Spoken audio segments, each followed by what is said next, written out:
I will make my first trip abroad as president, with the safety, security, and interests of the American people as my priority. I will strengthen old friendships and will seek new partners, but partners who also help us, not partners who take and take and take. President Donald Trump this week previewing his first trip abroad during the U.S. Coast Guard Academy commencement in New London, Connecticut. The president kicking off his 9-day trip with a stop in Saudi Arabia, then continuing on to Israel and Rome before a NATO meeting in Brussels and a G7 summit in Sicily. John Bolton is the former U.S. ambassador to the United Nations and a Fox News contributor. Ambassador, welcome. Glad to be with you. So the first, let's take on this Russia intelligence story. You worked for other presidents. Sometimes they share intelligence with other presidents, do they not? Amazingly, yeah. And, you know, if you look at what's been reported about the so-called leak, taking the worst case as I've seen it, he told the Russians that Israel has an agent inside ISIS in Raqqa, which is the capital of the caliphate there, which is roughly saying that China has an agent in the U.S. government in Washington. Well, where else do you think the agent would be?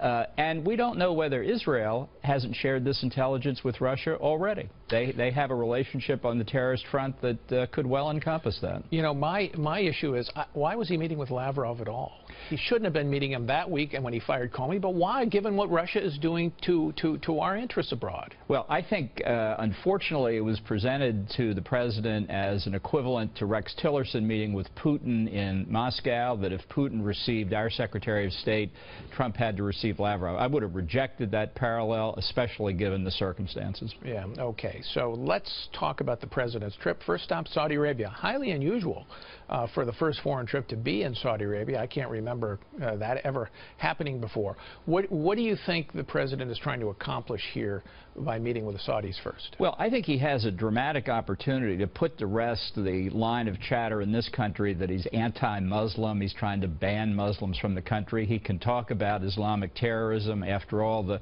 King of Jordan said it's a civil war within Islam. People have already begun to compare this speech the president intends to give with Barack Obama's Cairo address in 2009 to see the differing ways of handling the terrorist threat in the Islamic world.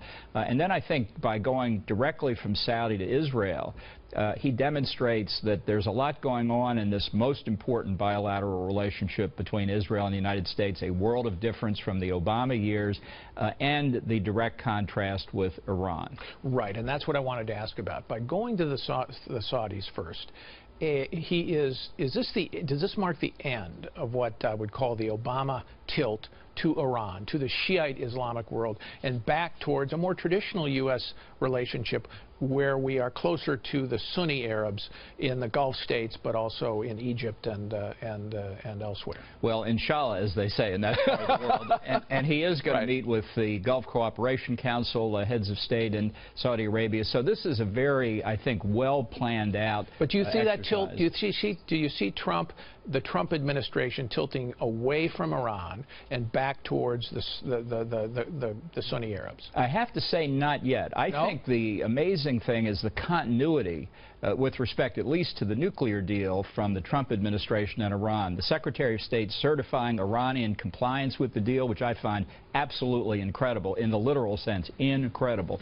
And then this past week, extending the waiver on certain critical economic sanctions held over from the Obama administration. So it's directly continuous. They say the policy on the Iran deal, the nuclear deal, is under review. No sign. Yeah, well, that's what they're saying. We extend these sanctions because we want to do everything comprehensively, and it's under review. That was the argument, our argument there. But it sends a terrible signal. The compliance certification actually sends a worse signal because it's contrary to fact. Let's talk about one item on Israel. The president in the campaign promised, I will recognize Jerusalem as the capital of Israel. Of all the promises he made in the campaign, that was one of the clearest. And yet now he's saying, the administration is saying, we're not going to do that. Is that a mistake? Yes, it is. And it reflects, I'm afraid, the dominance of the State Department thinking that infuses the advice that the White House is getting. Look, the argument is that the final status of Jerusalem is the subject of negotiation. Right. Oh, okay, fine. Does anybody seriously think anything behind the 1949 Green Line that Israel held then will go to the Palestinians? Of course not. Is Jerusalem manifestly Israel's capital? Yes, it is. As the Russians recognized this fairly recently, you pointed that out in an op-ed in the Wall Street Journal. Will our embassy be built in West Jerusalem territory? Unquestionably Israelis, yes. So what is the problem? Well, the argument is that if the president does that, this will blow up any chance of having a Palestinian agreement, because the Palestinians will rise up in horror and say this is unacceptable.